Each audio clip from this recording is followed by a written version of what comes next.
Hello friends, good evening.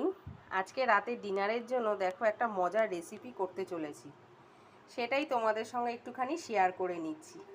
এখানে আমার এই রেসিপিটা করতে আমি এখানে নিয়েছি বেবিকর্ন, নিয়েছি capsicum, bell pepper yellow, red bell pepper, আর এখানে নিয়ে নিয়েছি পেঁয়াজ, রসুন, কাঁচা লঙ্কা, আর এখানে নিয়েছি চিকেন। এখানে মোটামুটি 250 থেকে 300 গ্রামের চিকেনের বেস্ট পিসটা আছে, সেটাকে আমি বাড়িতে নিজের মতন করে কেটে নিয়েছি, নিয়ে এটাকে ম্যারিনেশন করে রেখেছিলাম।